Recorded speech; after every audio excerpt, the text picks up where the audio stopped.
Assalamualaikum warahmatullahi wabarakatuh. Alhamdulillah nahmaduhu wa nasta'inuhu wa nastaghfiruh wa na'udzu billahi min syururi anfusina wa min sayyiati a'malina. Man yahdihillahu fala mudilla lahu wa man yudlilhu fala hadiya lahu. Wa nashhadu an la ilaha illallah wahdahu la syarika lah. Wa nashhadu anna Muhammadan abduhu wa rasuluh alladzi arsalahu bil haqqi basyiran wa nadhira wa da'iyan ila Allahi bi'idhnihi wa sirajan munira. Faqad qala Allah ta'ala fi kalamihil majid wa furqanihil hamid. A'udzu billahi minasy syaithanir rajim. Bismillahirrahmanirrahim. Ya ayyuhan nasu ubudu rabbakumul ladzi khalaqakum walladzina min qablikum la'allakum tattaqun.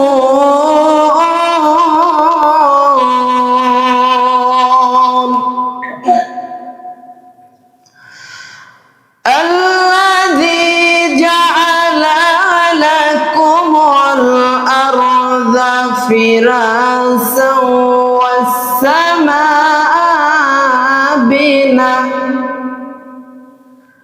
wa anzala minas samaa'i maa'an fa akhraja bihi minas samarati rizqan lakum faqad taj'alu lillahi rizqan lakum faqad taj'alu lillahi andada wa antum ta'lamun.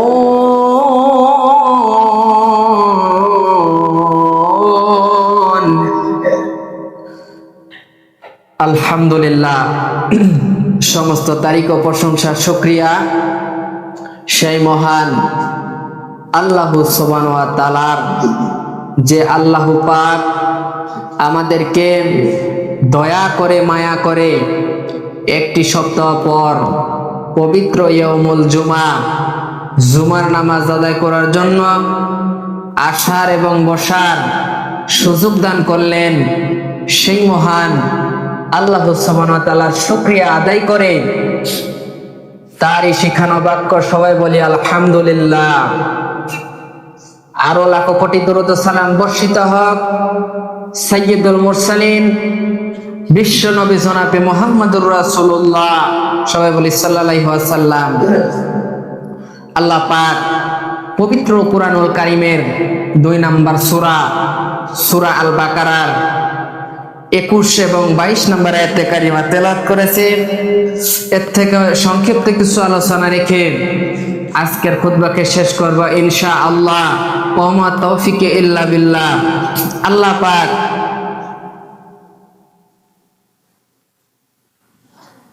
এই সূরা আল বাকারার 21 এবং 22 নম্বর আয়াতে কারিমায় কি message দিচ্ছেন আল্লাহ পাক পৃথিবীবাসীকে, বিশ্বর মানব জাতিদেরকে আল্লাহ পাক কি বলতেছেন? আল্লাহ ডাক দিচ্ছেন, ইয়া আইয়ুহান নাসু উবুদু রাব্বাকুমুল্লাযী খালাকাকুম ওয়াল্লাযীনা মিন ক্বাবলিকুম লাআল্লাকুম তাত্তাকুন।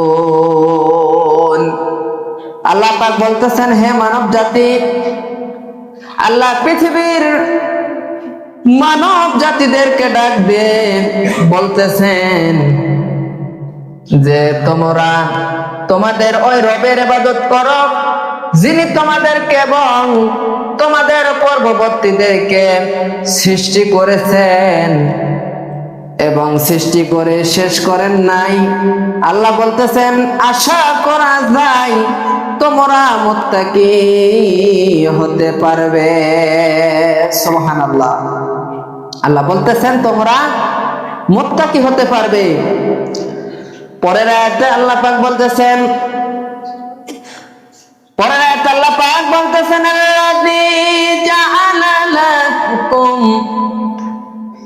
আল্লাযী জাআলা লাকুম মুল আরদা ফিরাসা ওয়াস সামাআ বিনা ওয়া আনজালা মিনাস সামাই মা। আল্লাহ বলতেছেন যে ঘরের ইবাদত করতে বলা হয়েছে তিনি এমন সত্তা যিনি তোমাদের জন্য জমিনকে বিছানা হিসেবে ব্যবহার করার উপযুক্ত করে দিয়েছেন। সবাই বলি সুবহানাল্লাহ। জমিনকে আল্লাহ পাক আমাদের জন্য, এই জমিনকে আল্লাহ পাক আমাদের জন্য বিছানা হিসেবে ব্যবহার করার জন্য আল্লাহ পাক সৃষ্টি করেছেন, যেতে আমরা আয়াতের শেষে আল্লাহ বলতেছেন, দেখেন যে এবং আসমান হতে পানি বর্ষণ করে সেখান হতে অর্থাৎ জমিন হতে ফসল উৎপন্ন করে তোমাদের জন্য খাদ্য বা রিজিক হিসেবে দিয়েছি। কাজেই তোমরা জেনে শুনে কাউকে আমি আল্লাহ এবং আমি রবের সমকক্ষ সাব্যস্ত করো না। অর্থাৎ তোমরা জেনে শুনে আমি আল্লাহর সাথে কাউকে শরীক করো না, অংশীদারিত্ব করো না, তোমরা শিরক থেকে দূরে থাকো।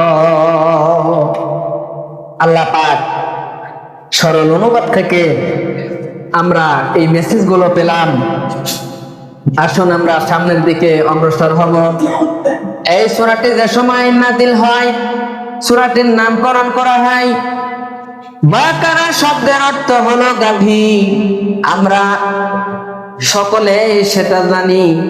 আলোচ্য সূরাটিতে গাভী সম্পর্কিত আলোচনা পেশ করা হয়েছে। এই সূরাটিতে গাভী সম্পর্কে আল্লাহ পাক আলোচনা পেশ করেছেন, তাই এই সূরার নামকরণ করা হয়েছে সূরা আল বাকারা। এই সূরাটির মূল আলোচ্য বিষয় হচ্ছে উল্লেখিত আয়াত দুইটির আলোচ্য বিষয় মূলত একটি, একে দুই ভাগে ভাগ করা হয়েছে। প্রথম ভাগ হচ্ছে 1 নাম্বার, তাওহীদের প্রতি বিশ্বের মানুষকে আহ্বান জানানো হয়েছে। পৃথিবীবাসীকে, মাইকের সাউন্ড খুব কম কম লাগছে। আল্লাহ পাক বিশ্ববাসীকে তাওহীদের প্রতি আহ্বান জানানো হয়েছে। দ্বিতীয় নম্বরে তাওহীদ গ্রহণের সাব্যস্ত দিক কি হলো? ইবাদত, অর্থাৎ তাওহীদ গ্রহণ করলে সাব্যস্ত দিক কি হলো? মূল ইবাদত। মানুষ যখন পরিপূর্ণভাবে আল্লাহর দাসত্ব গ্রহণে নিজেকে সমর্পণ করে দিবে এবং সে অনুযায়ী কাজ পরিচালনা করবে, তখন সেটাই হবে তাওহীদ এবং সেটাই হবে মানব জাতির ইবাদত। তাওহীদ অনুযায়ী কাজ করলেই সেটাই হবে আল্লাহ পাকের কাছে গণ্য হবে ইবাদতে। সবাই বলি সুবহানাল্লাহ। শানে নজুলের দিকে লক্ষ্য করলে এই সূরার প্রথম থেকে 20 আয়াত পর্যন্ত মুমিন কাফির ও মুনাফিকদের চরিত্র কার্যাবলী ভিন্ন ভিন্ন ভাবে আলোচনা করা হয়েছে। এখানে দ্বিতীয় আয়াতে 3টি সম্প্রদায়কে একক করে আল্লাহ পাক সর্বজনীয় ও সাধারণ বা আম হেদায়াত আহ্বান জানানো হয়েছে। আল্লাহর দাসত্ব কবুল করার জন্য, আল্লাহর গোলামি করার জন্য, এতে যুক্তি প্রমাণ সহ কেন আল্লাহর ইবাদত করতে হবে। আমরা মানুষ, আমাদের মনে অনেক প্রশ্ন জেগে থাকে। আমরা যদি এখন প্রশ্ন করি, আল্লাহ পাক আমাদেরকে সৃষ্টি করেছেন, আবার আমরা কেন তার ইবাদত করব? কেন আল্লাহর ইবাদত করব? মানব জাতির সামনে আল্লাহ পাক কেন তার ইবাদত করব সে কথা তুলে ধরেছেন। আল্লাহ পাক সূরা আল বাকারা 21 নম্বর আয়াতে কারিমায় বলতেছেন, দেখেন, ইয়া আইয়ুহান নাস উবুদু রাব্বাকুমুল্লাযী খালাকাকুম ওয়াল্লাযীনা মিন ক্বাবলিকুম লাআল্লাকুম তাত্তাকুন। এখানে আল্লাহ পাক ইনসান অর্থ হচ্ছে মানুষ। ইনসান মানেও মানুষ, কিন্তু ইনসান দ্বারা একজন মানুষকে বোঝানো যায়, আর নাস মানে নাস দ্বারা পৃথিবীর সকল মানুষকে বোঝানো হয়েছে। ইনসান দ্বারাও একজন মানুষকে বোঝানো হয়েছে, আর নাস দ্বারা পৃথিবীর সকল মানুষকে আল্লাহ পাক বুঝিয়েছেন। এরপরে ইবাদত অর্থ হচ্ছে ইবাদত করো। এবার যদি বলি আমরা কার ইবাদত করব, আল্লাহ পাকের ইবাদত করার কথা বলা হয়েছে।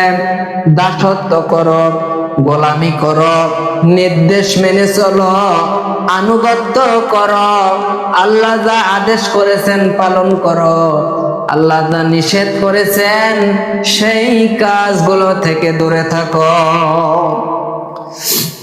অর্থাৎ আমরা ইবাদত করব, দাসত্ব করব, গোলামি করব, নির্দেশ মেনে চলব একমাত্র আল্লাহ রাব্বুল আলামিনের।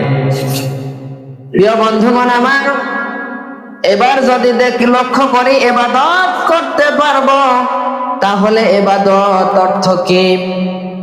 ইবাদতের অর্থ হলো আনুগত্য করা, গোলামি করা।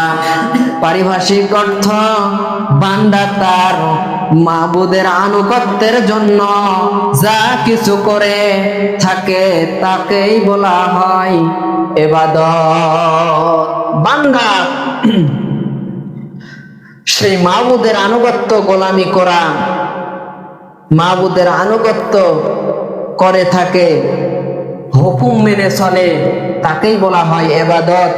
প্রিয় বন্ধুগণ আমার, আমাদের দুনিয়াবি কাজকর্ম, ঘর সংসার, অর্থ, সকল প্রকার বৈধ কাজ, সকল প্রকার বৈধ কাজ সিস্টেম মেনটেন করে চললেই ইবাদতে গণ্য হয়, এবং সকল প্রকার অবাধ্যতা নাফরমানি হতে দূরে থাকতে পারলেই সেগুলোই আমাদের জন্য ইবাদত। আল্লাহ পাকের আদেশগুলো যদি আমরা পালন করে থাকি, নিষেধগুলো থেকে যদি দূরে থাকি, এবং সকল অবস্থায় আমরা আল্লাহর ইবাদতে গণ্য হয়ে যায়, সবাই বলি সুবহানাল্লাহ। কাজের শুরুতে বিসমিল্লাহ বলে শুরু করলাম, কাজটি যতক্ষণ করব আল্লাহ পাক ইবাদতের মধ্যেই গণ্য করবেন, সেজন্য আবারও বলি সুবহানাল্লাহ। এবার ইবাদত করতে হবে কেন? মানুষ কেন আল্লাহর ইবাদত করবে তা জানার আগে আমাদের জানতে হবে আমাদেরকে সৃষ্টি করা হয়েছে কেন। আল্লাহ পাক আমাদেরকে সৃষ্টি করেছেন কেন? মানুষ আমরা, আল্লাহ পাক আমাদেরকে সুন্দর আকৃতি দিয়ে আল্লাহ পাক এই পৃথিবীতে পাঠিয়েছেন। এত সুন্দর আকৃতি গঠন করে আল্লাহ পাক মানব জাতিকে এই পৃথিবীতে পাঠিয়েছেন তার গোলামি করার জন্য। আল্লাহ পাক বলতেছেন, ওয়ামা খালাকতুল জিন্না ওয়াল ইনসা ইল্লা লিয়াবুদুন। আল্লাহ পাক সূরা জারিয়ার 56 নম্বর আয়াতে কারিমে বলতেছেন, আমি আল্লাহ জিন এবং মানব জাতিকে কেবল এমনি এমনি সৃষ্টি করি নাই, আমি আল্লাহর ইবাদত করার জন্যই সৃষ্টি করেছি জিন এবং মানব জাতিকে। জিন আমাদের মতোই একটি জাতি, আমরা তাদেরকে দেখতে পাই না, তারাও বিরাজমান করে, তাদের ভিতরেও হিন্দু, বৌদ্ধ, খ্রিস্টান রয়েছে, মুসলিম, এবং আমরাও যারা মানুষ আমাদের মধ্যেও আল্লাহ পাক বিভিন্ন ধর্ম, কেউ বা মুসলিম ঘরে জন্মগ্রহণ করলেন, কেউ বা হিন্দু ঘরে জন্মগ্রহণ করলেন, কেউ বা খ্রিস্টান ধর্ম গ্রহণ করলেন।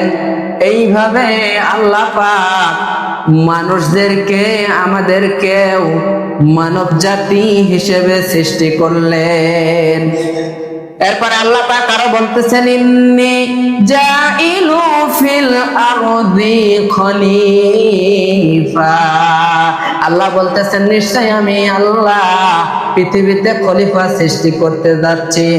অধিক কিন্তু তিনি মানববন্ত একসাথে সৃষ্টি ও সুকৌশলে স্বীকৃতি দিয়েছেন, এই বলে যে আমি কি তোমাদের রব নয়? আমাদেরকে যখন আল্লাহ পাক সৃষ্টি করলেন, সৃষ্টি করে আল্লাহ পাক বললেন, আমি কি তোমাদের রব নয়? আমরা বলেছিলাম ক্বালু বালা। আমরা সকল মানুষ সেই সময় রূহের জগতে স্বীকৃতি দিয়ে আমরা আজকে পৃথিবীতে এসেছি।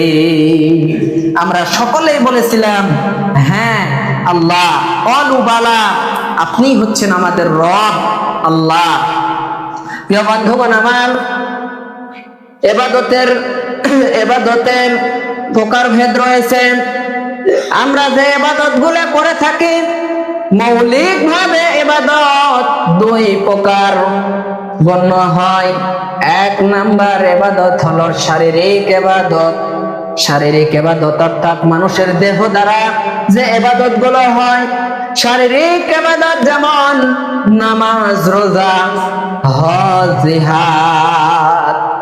দুই নাম্বার আর্থিক ইবাদত, যেই রকম যে রকম যে ইবাদত করতে আপনার অর্থ বা টাকা পয়সার প্রয়োজন, এক নাম্বার হলো যাকাত দেওয়া। গরিব মানুষ, তার জন্য যাকাত দেওয়া ফরজ নয়। যাদের টাকা পয়সা রয়েছে তাদের ক্ষেত্রে শুধুমাত্র এই এই ইবাদতটি করতে পারে। এরপরে দ্বিতীয় নাম্বার, যাকাতের পর তার জন্য কুরবানি করা। টাকা পয়সা ছাড়া মানুষ কুরবানি করতে পারে না। জিহাদ করা, হজ করতেও টাকা, এগুলো আর্থিক ইবাদত। এছাড়া অনেক ইবাদত আছে, যেমন আপনার আমার চিন্তা ভাবনা ইবাদত। মানুষকে আল্লাহ পাক একই রকম মানুষ আমার আপনার মতোই দেখা যায় পাগল হয়ে ঘুরে বেড়াচ্ছে, পরনে কোনো কাপড় নেই, তার ইজ্জত ঢাকতে হবে, শরম লজ্জা তো কোনো বালাই নেই।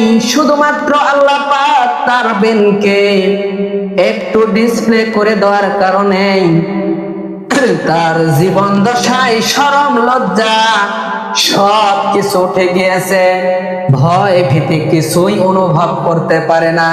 শুধুমাত্র মানুষের বেন যদি একটু ডিসপ্লে হয়ে যায়, ওই মানুষের সব শেষ। সুন্দর দেহ, ফর্সা যুবক মানুষ, দেখা যাচ্ছে বেনের একটু প্রবলেম, সেই মানুষ দিয়ে আর কিছু কাজে আসবে না। প্রিয় বন্ধুগণ আমার, তাই এই বেনকে আমাদের ভালো কাজে ব্যয় করতে হবে। এটিও একটি ইবাদত, ভালো চিন্তা ভাবনার ইবাদত। মানুষের এই বেন দ্বারা ভালো ভালো কাজ করা যায়, আবার মানুষের এই বেন দ্বারাই খারাপ কাজ করা যায়। প্রিয় বন্ধুগণ আমার, তাই বলা হয়েছে যে চিন্তা ভাবনাই ইবাদত। আমানতদারিতাও হলো সত্যের মৌলিক বাস্তব সাক্ষ্য। একত্ববাদ, তাওহীদ, আখিরাত, রিসালাত এবার এর শ্রেষ্ঠত্ব তুলে ধরাও হলো ইবাদত। এ কথায় মুমিনের পুরো জীবনটাই হচ্ছে ইবাদতে ভরপুর। মৌলিক ইবাদত নামাজ, রোজা, হজ, যাকাত, সৎ কাজের আদেশ দেওয়া এবং সমাজে অসৎ কাজে বাধা প্রদান করা। আল্লাহ পাক দেখেন শেষের দিকে চলে এসেছি, ইবাদতের ফলাফল দিকে লক্ষ্য করলে আল্লাহ মানুষকে শুধুমাত্র তার ইবাদতের জন্যই সৃষ্টি করেছেন। কি জন্য সৃষ্টি করেছেন? আল্লাহ পাক শুধুমাত্র আমরা বান্দা, তার গোলাম, গোলামের কাজ হলো মনিবের হুকুম পালন করা। তাই প্রিয় বন্ধুগণ আমার, ইবাদতের জন্যই আল্লাহ পাক আমাদেরকে সৃষ্টি করেছেন। অতঃপর তিনি তার নিয়ামত রাজিকে বান্দার জন্য খুলে দিয়েছেন। এত নিয়ামত আল্লাহ পাক মানব জাতি অর্থাৎ আমাদেরকে দিয়েছেন। তার মধ্যে আলো, বাতাস, পানি খেয়েও বান্দা যদি আল্লাহর ইবাদত না করে তবে তার পরিমাণ হবে খুব ভয়াবহ। অক্সিজেনের কি দাম? একজন মানুষ অসুস্থ হলে বোঝা যায় অক্সিজেনের কত দাম। আর আমরা 50, 60, 70 বছর আল্লাহ পাকের বিনা অক্সিজেন আমরা গ্রহণ করতেছি, আলো বাতাস পাচ্ছি। এত নিয়ামত রাজি পাওয়ার পরেও আমরা ওই আল্লাহর ইবাদত যদি না করে থাকি, এর বিচার হবে খুব ভয়াবহ। এবং তার হুকুম পালন করলে আছে চিরস্থায়ী ও চির সুখের ঠিকানা জান্নাত। জান্নাত আল্লাহ পাক আমাদেরকে দিবেন যদি আমরা তার হুকুম পালন করে থাকি। যেমন আল্লাহ সূরা লোকমানের 8-9 নং আয়াতে সুন্দরভাবে আল্লাহ পাক বলতেছেন ইন্নাল্লাযীনা আমানু ওয়া আমিনুস সালিহাতি লাহুম জান্নাতুন নাঈম।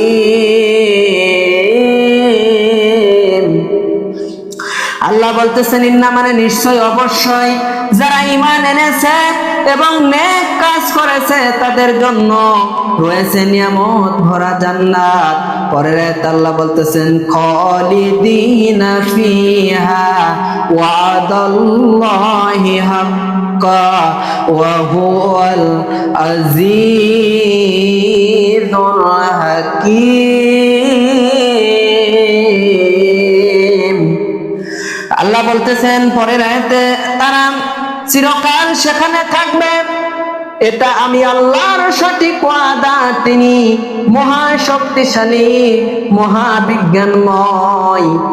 অন্য আয়াতে আল্লাহ বললেন আমার সালেহীন বা নেক বান্দাদের জন্য এমন সামগ্রী তৈরি করে রেখেছি যা কোনো চোখ কখনো দেখেনি, কখনো কোনো কান শোনেনি এবং কোনো অন্তর কোনদিন অনুভব করেনি। সুতরাং প্রিয় বন্ধুগণ আমার, আল্লাহর ইবাদত ছাড়া বিকল্প কোনো পথ নেই। পরকালীন মুক্তি পেতে হলে আল্লাহর ইবাদত ছাড়া বিকল্প কোনো রাস্তা আমাদের জন্য খোলা নেই। সুতরাং আমাদের আল্লাহর ইবাদতের দিকে যেতে হবে। আল্লাহ পাকের ইবাদত ছাড়া আমাদের ইহকালীন এবং পরকালীন উভয় জগতে আমাদের জন্য ধ্বংস। প্রিয় বন্ধুগণ আমার, এবার দেখেন খালিকুন, তোমাদেরকে সৃষ্টি করেছেন, অস্তিত্ব দান করেছেন, জীবন দিয়েছেন। এরপরেই বলা হয়েছে শুধু তোমাদেরই নয়, আল্লাহ পাক বলতেছেন শুধু তোমাদেরকে সৃষ্টি করে শেষ নয়, তোমাদের পূর্ববর্তীদের সহ সকল কিছুকে আল্লাহ সৃষ্টি করেছেন। এরপরে বলতেছেন ফিরাসা, ফিরাসা মানে হচ্ছে বিছানা, বিশ্রাম স্থলের নাম হচ্ছে ফিরাসা, আরামায়েশের জায়গার নাম হচ্ছে ফিরাসা। বিনা বলে আল্লাহ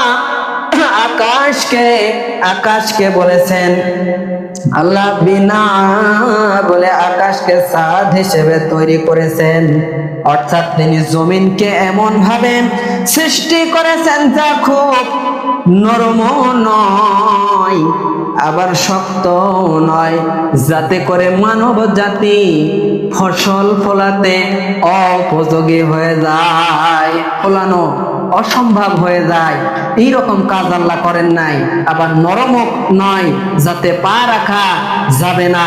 আল্লাহ পাক বলতেছেন ফালা তাজআলু ওয়ালিল্লাহি আন্দাদা, অর্থাৎ কাউকে আল্লাহর সমকক্ষ মনে করো না, আল্লাহর সাথে শরীক করো না। আল্লাহর এত সব নিয়ামত গ্রহণ করার পর অবশ্যই তার ইবাদত করতে হবে। পক্ষান্তরে তার সমতুল্য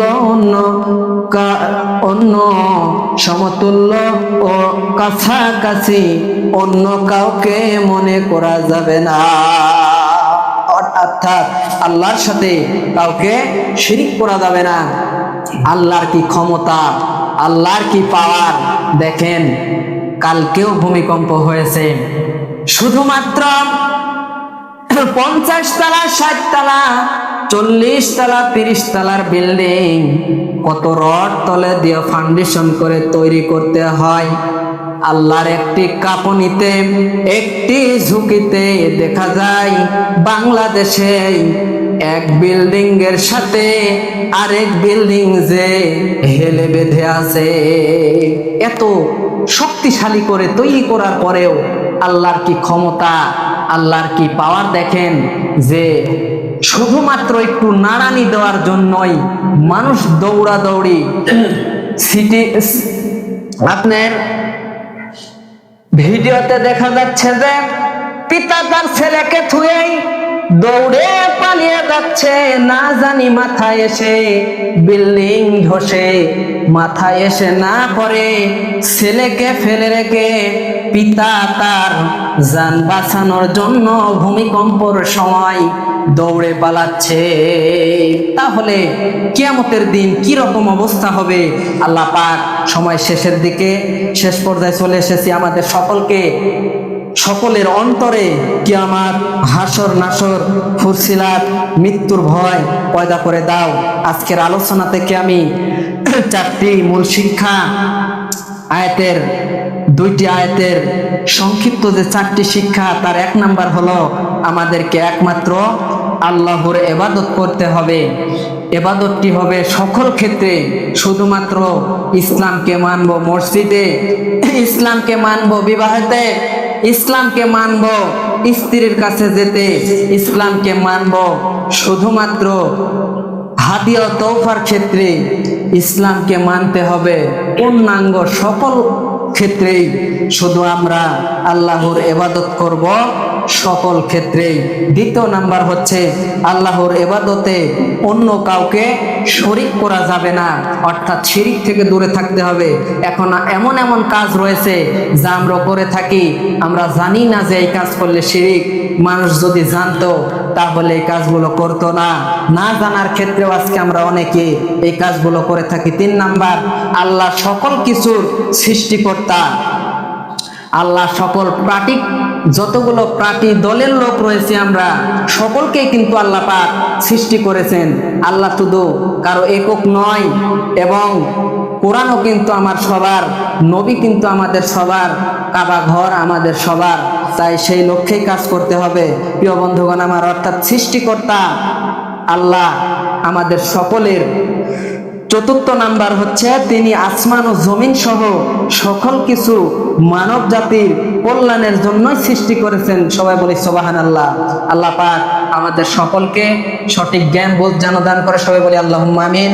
বারাকাল্লাহু লাকুম ফিল কুরআনিল আযীম ওয়া ইন্নাহু তাআলা যাদুল কারীমুম মালিকুম বাররাফুর রহিম।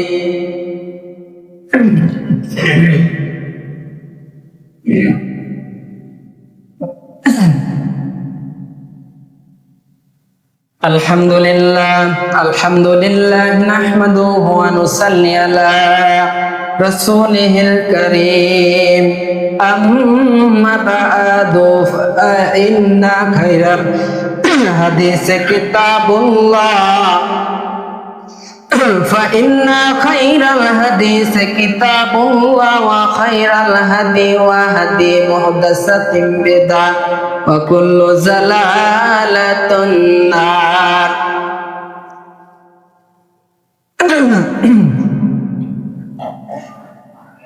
أعوذ بالله من الشيطان الرجيم. بسم الله الرحمن الرحيم. إن الله وملائكته يصلون على النبي يا أيها الذين آمنوا صلوا عليه وسلموا تسليما. اللهم صل على محمد وعلى آل محمد كما صليت على إبراهيم وعلى آل إبراهيم إنك حميد مجيد. اللهم بارك على محمد وعلى آل محمد كما باركت على إبراهيم وعلى آل إبراهيم إنك حميد مجيد. اللهم أعز الإسلام والمسلمين. اللهم أهلك الكفرة والمشركين واليهود والنصارى. إن الله يأمر بالعدل والإحسان وإيتاء ذي القربى وينهى عن الفحشاء والمنكر والبغي يعظكم لعلكم تذكرون.